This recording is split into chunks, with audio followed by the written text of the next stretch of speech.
నాగేశ్వర్ గారు మనతో ఉన్నారు. నమస్తే నాగేశ్వర్ గారు. ఇవాళ షో ముందుగా ఇంటర్నేషనల్ అఫైర్స్ తో స్టార్ట్ చేద్దాము.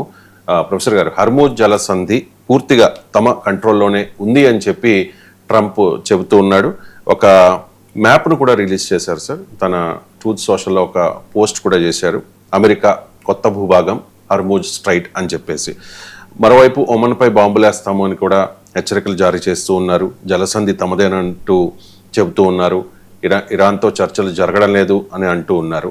ఇరాన్ మరోవైపు స్పందించింది ఘాటుగా. యుద్ధంలో మేమే గెలవబోతూ ఉన్నాం, చర్చల కోసం అమెరికా అడుక్కుంటోంది, హర్మూజ్పై ట్రంప్ భ్రమల్ని తొలగిస్తాం, దిగ్బంధం ఆంక్షలు ఎత్తేసేదాకా జలసంధిని తెరిచే ప్రసక్తే లేదు అని చెప్పేసి ఇరాన్ ఒక సీక్రెట్ ప్లాన్ చేస్తూ ఉన్నట్లుగా కూడా వార్తలు వస్తూ ఉన్నాయి సార్. అసలు ఏం జరుగుతోంది సార్?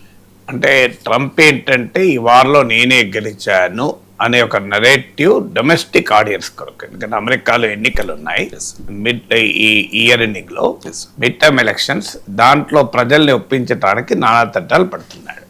ఇప్పుడు మ్యాప్లు సృష్టించడం ఏంటి? ఇది మనము చైనా మొత్తం మన దేశంలో ఉంది, మనం ఏ మ్యాప్ ఇవ్వచ్చు, ఏముంది మ్యాప్ ఇస్తే మారిపోతుందా? ఆ మధ్య అమెరికా మ్యాప్లో పాక్ ఆక్యుపైడ్ కాశ్మీర్ అంతా పాకిస్తాన్లో చూపెట్టారు. మారిపోయిందా? అది ఇండియాది కాదని మనం ఒప్పుకుంటామా? ఇప్పటికీ మనం ఇండియాది అంటాం. మన కాశ్మీర్ కూడా తీసుకెళ్ళి చూపెట్టారు. మన కాశ్మీర్ పాక్ ఆక్యుపైడ్ కాశ్మీర్ చూపెట్టడం కాదు, మనది కూడా చూపెడితే మారిపోయిందా కాశ్మీర్? అందువల్ల ఇలా అలా ఇది చీప్ టాక్టిక్స్ అవి. మీకు ఇదివరకు ఇదేం కొత్త కాదు. కెనడాను 51st స్టేట్గా చేరవన్నాడు. మీకు గ్రీన్లాండ్ను మాకు ఇవ్వాలి, ఇవ్వకపోతే మేము అమ్మని నమ్మాలి, లేదంటే మిలిటరీ పద్ధతుల ద్వారా మేము కైవశం చేసుకుంటామన్నాడు. సో ఇదేమీ ట్రంప్కి ప్రేలాపనలు కొత్త కాదు. దానికి కానీ సమస్య ఎక్కడ వస్తుందంటే, ఈ ప్రేలాపనలు మనమేమో ట్రంప్ ఎక్సెంట్రిక్, అన్ప్రెడిక్టబుల్, ట్రంప్ నమ్మలేమో అది కొట్టిపడేస్తాం. కానీ బాధితుడికి అలా ఉండదు. ఇరాన్కి ఏమవుతుంది అంటే, ఇరాన్లో హార్డ్ లైనర్స్ అంటే ఎక్కడైనా ఏమవుతుందంటే ఒక సిచ్యువేషన్ ఎలా ఎదుర్కోవాలనేటప్పుడు భిన్నమైన అభిప్రాయాలు వస్తుంటాయి. ఇరాన్లో ఒక మోడరేట్స్ ఏదో ఒప్పందం చేసుకోవాలి, జరిగిన డివాస్టేషన్ నష్టం ఎక్కువగా ఉంది, మనం ఏదో ఈ యుద్ధానికి ముగింపు పలకాలి అనేది ఒక సెక్షన్ ఉంటుంది. ఇంకో సెక్షన్ ఏంటంటే హార్డ్ లైనర్స్, అమీ తేల్చుకోవాలి, చావనన్నా చేస్తాం, ఎంతకాలం ఇది, అమెరికా నమ్మలేము, ట్రంప్ నమ్మలేము అని. ఇప్పుడు ఆ హార్డ్ లైన్ సెక్షన్లకు బలం చేకూరుతోంది ట్రంప్ వ్యాఖ్యల వల్ల. ఇప్పుడు ఒమన్ ఏంటి, అదొక మీడియేటర్. అసలు అమెరికాకి ఇరాన్కు మధ్య చర్చల్లో మధ్యవర్తి. ఆ ఒమన్ మాకు స్ట్రెయిట్ ఆఫ్ హార్మూజ్ రికవర్ చేయడంలో సహకరించకపోతే బాంబులు వేస్తా అంటాడు.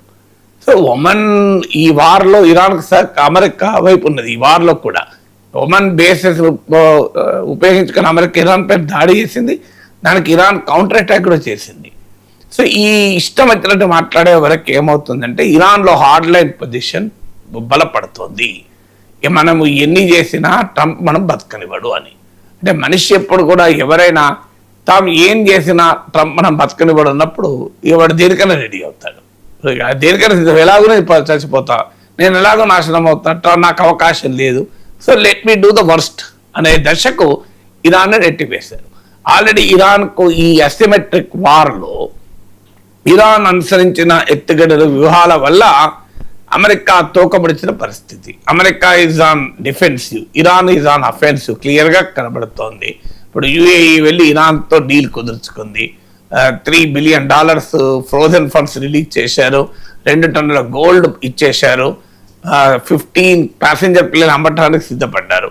సౌదీ అరేబియా కూడా ఇరాన్తో మాపై అటాక్ చెయ్యకు అని చెప్పి ఏదో ఒక సమ్ సార్ట్ ఆఫ్ అండర్స్టాండింగ్కి వచ్చారని కూడా వార్తలు వస్తున్నాయి. అందుకే ఆయతుల్లా అలీ ఖమేనీ అంత్యక్రియలకు సౌదీ డెలిగేషన్ కూడా హాజరైంది. ఒక షియా నాయకుని అంత్యక్రియలకు సున్నీ కింగ్డమ్ ప్రతినిధులు వెళ్ళారంటేనే అర్థమవుతుంది. సో ఇలా, ఎందుకంటే వాళ్ళకి అనుమానాలు, ఇరాన్ని అమెరికా ఓడించలేదు, ఇది సాధ్యం కాదు, ఇక మనం ఏమీ చేయలేము, అందువల్ల ఇరాన్తోనే డీల్ కుదుర్చుకుందామని. అంతేకాదు ఇరాన్ న్యూక్లియర్ వెపన్ కూడా ఆపలేము, భవిష్యత్తులో వాడు తయారు చేసుకుంటాడని సౌదీ అరేబియా జాగ్రత్త పడుతోంది. ఇప్పుడు ఇస్లామిక్ ప్రపంచంలో న్యూక్లియర్ వెపన్ ఏకైక కంట్రీ పాకిస్తాన్. దాంతో డిఫెన్స్ అగ్రిమెంట్ నాటో తరహా ఒప్పందం కుదుర్చుకొని ఇప్పుడు దాన్ని ఎక్స్పాండ్ చేస్తున్నారు. సో ట్రంప్ సృష్టించిన బీభత్సం వల్ల ఏమవుతుందంటే, ఇరాన్లో తెగింపు పెరుగుతోంది. ఇరాన్ ఇప్పటికే ఈ వార్లో బలహీనుడుగా ఉండి కూడా విజయం సాధించిన తీరు, విజయం కాకపోయినా పైచేయి సాధించారు. దీన్ని ఇరాన్ క్యాపిటలైజ్ చేసుకోదలుచుకుంది. ఎందుకంటే అమెరికాలో మీకు ఈ వార్ వల్ల ఇవాళ ప్రతి కుటుంబము $1,000 ఎక్కువ ఖర్చు పెడుతోంది. గ్రాసరీ బిల్లు పైన కానీ, ఫ్యూయల్ బిల్లు కానీ. దానికి ట్రంప్ నేను అపాలజీ కూడా చెప్పను, ఇది అవసరమని అంటున్నాడు ఓపెన్గా.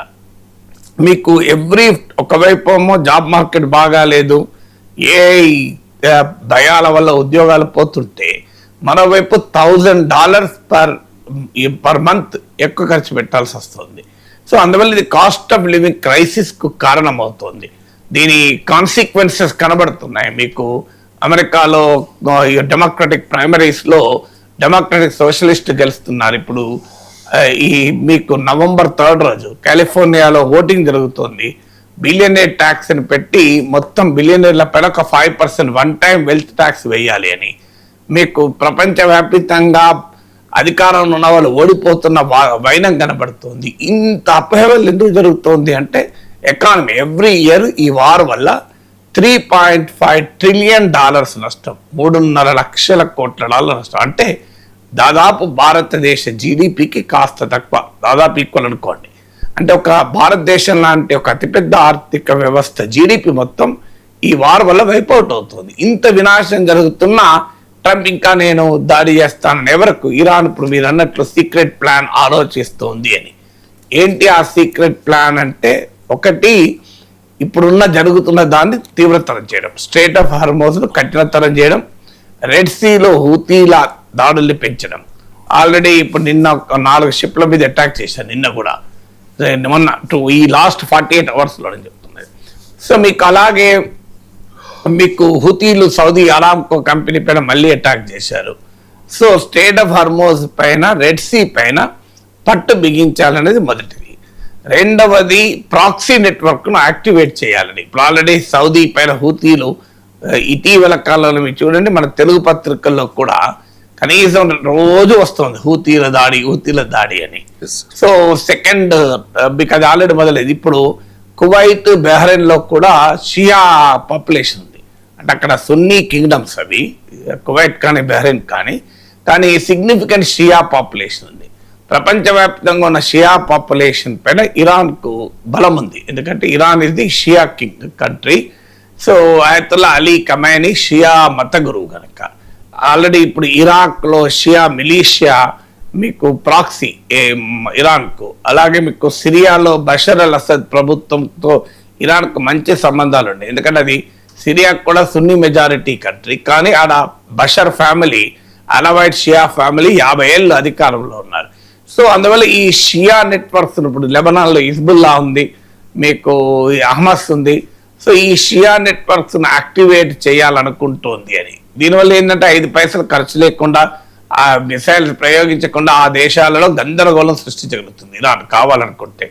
సో మీకు షియా రాజ్యాన్ని కాపాడని పిలిపిస్తే ముస్తఫా ఖమైనీ మీకు కువైట్లో, బహ్రెయిన్లో ఉన్నటువంటి షియా ఫోర్సెస్ యాక్టివేట్ అయ్యే అవకాశం ఉంది. ఇదంతా మీకు వెస్ట్రన్ మీడియాలో అరబ్ ఇంటెలిజెన్స్ సోర్సెస్ ఆధారంగా వస్తున్నాయి. ఎంతవరకు జరుగుతాయా లేవా నేను చెప్పలేను, కానీ మీడియాలో వస్తున్న కథనాలు. అలాగే గ్రౌండ్ ఫోర్ అటాక్ కూడా సిద్ధపడుతుంది ఇరాన్ అంటున్నారు. ఇప్పటిదాకా అమెరికా గ్రౌండ్ అటాక్ చేస్తుంది, ఇరాన్ కార్గ్ ఐలాండ్ పైన అటాక్ చేస్తుంది, ఇలాంటివన్నీ మనం విన్నాం. ఇప్పుడు ఇరానే గ్రౌండ్ అటాక్ ప్రిపేర్ అవుతుందని. ఏంటి గ్రౌండ్ అటాక్ అంటే, ఇప్పుడు కువైట్, బహ్రెయిన్ లాంటి దేశాల పైన కంపారిటివ్లీ సౌదీ అరేబియా, యుఏఈల కన్నా వీక్ కంట్రీస్ అవి. సో ఆ దేశాల పైన మీకు అక్కడున్న అమెరికన్ మిలిటరీ బేసెస్కు ఆ పైన అటాక్ చేయడము, గ్రౌండ్ అటాక్, లేదా అమెరికన్ మిలిటరీ బేసెస్కు సపోర్టింగ్గా ఉన్న ఇన్ఫ్రాస్ట్రక్చర్. ఉదాహరణకు అమెరికన్ మిలిటరీ బేసెస్కు పవర్ సప్లై ఉంటుంది, ఆయిల్ సప్లై ఉంటుంది. వీటిని ధ్వంసం చేయడం ద్వారా అమెరికన్ ఫోర్సెస్ పైన నేరుగా పడడం, మీకు ఆ స్థాయికి ఇరాన్ ఆలోచిస్తోందని. అయితే అంత సులభం కాదు, ఎందుకంటే కువైట్, బహ్రెయిన్ ఇరాన్కు ల్యాండ్ బార్డర్ ఉన్న దేశం కాదు నాకు తెలిసినంత వరకు, యాప్లో చూడాలి. సో అందువల్ల it is not so easy. కానీ ఎనీథింగ్ కెన్ హ్యాపెన్. మనం చూసాం ఇరాక్, కువైట్ పైన చేసిన అటాక్ మనం చూసాం. అందువల్ల ఈ గ్రౌండ్ ఇన్వేషనే మొదలైతే అమెరికా మేము భూతల దాడులు చేస్తాం, గ్రౌండ్ ఇన్వేషన్ అని చెప్పి బెదిరిస్తే, ఇప్పుడు ఇరానే రివర్స్లో చేస్తే ప్రత్యక్షంగా అమెరికా సైనికులు, ఇరాన్ సైనికులు యుద్ధ భూమిలో తలపడాల్సి ఉంటుంది. అప్పుడు మామూలుగా ఉండదు ఇంపాక్ట్ అమెరికా పైన. ఎందుకంటే అమెరికా సైనికులు కనుక యుద్ధంలో చనిపోతే అమెరికన్ సొసైటీలో భారీగా రియాక్షన్ వస్తుంది. ఆల్రెడీ ఇరాన్ ప్రకటించింది, మాకు ఒక అమెరికా సైనికుడిని పట్టించినా, చంపినా, క్యాప్చర్ చేసినా $30,000 ఇస్తామని చెప్పి. సో అందువల్ల మీకు ఎప్పుడైతే ఈ ట్రంప్ ఎక్సెంట్రిక్ వ్యాఖ్యలు, ట్రంప్ నోటికొచ్చినట్టు మాట్లాడు, ట్రంప్ అన్ప్రిడిక్టబుల్ స్టాండ్ వల్ల ఇరాన్లో ఎట్టి పరిస్థితుల్లో మనం పీస్ కుదుర్చుకోవద్దు, తుమి తేల్చుకోవాల్సిందే, చావో రేవో తేల్చుకోవాల్సిందే అనేటువంటి శక్తులు బలపడుతున్నాయి. ఇది చాలా ప్రమాదకరమైనటువంటి పరిస్థితికి ప్రపంచాన్ని తీసుకెళ్లే అవకాశం. ఈలోగా ఇరాన్ పైన అణుబాంబులే వేస్తారు అమెరికా అని చెప్పి మార్గోరీ టైలర్ గ్రీన్ అనే ఫార్మర్ కాంగ్రెస్ పర్సన్, కాంగ్రెస్లో సభ్యురాలుగా ఉండే ఆమె నిన్న హెచ్చరించింది, ట్వీట్ చేసి, లాంగ్ ట్వీట్ చేసింది మార్గోరీ టైలర్ గ్రీన్. అంటే ట్రంప్ అడ్మినిస్ట్రేషన్లో హయ్యెస్ట్ స్ట్రాటజీ మీటింగ్లోనే ఇరాన్ పైన అణ్వాయుధం ప్రయోగించాలని ఆలోచిస్తున్నారని. ఎందుకంటే ట్రంప్ భయంకరమైన ఇగో ఉన్నవాడు. ట్రంప్కు ఆనరబుల్ ఎగ్జిట్, గౌరవప్రదమైన ఎగ్జిట్ దొరకడం లేదు, ఒక బిల్డ్ చేయలేకపోతున్నాడు నరేటివ్. సో ట్రంప్ ఓటమిని అంగీకరించలేడు. ఎందుకంటే మనం చూసాం ఎలక్షన్లలో ఓటమిని ట్రంప్ అంగీకరించలే, ఎన్నికలే నేను నమ్మనని చెప్పాడు. ఇప్పుడు ఇక యుద్ధ భూమిలో ఓటమిని అంగీకరిస్తాడు ట్రంప్ క్యారెక్టర్కు. సో అందువల్ల ట్రంప్ ఇగో హర్ట్ అయి ఉన్నది. సో ఈ ఎక్స్ట్రీమ్ యాక్ట్కి ఏమైనా అమెరికా దిగుతుందా అనే అనుమానాలు కూడా కలుగుతున్నాయి. అదే జరిగితే ప్రపంచం భయంకరమైన వినాశాన్ని చూసే ప్రమాదం ఉంది. ఏఐసిసి కార్యాలయంలో జరిగిన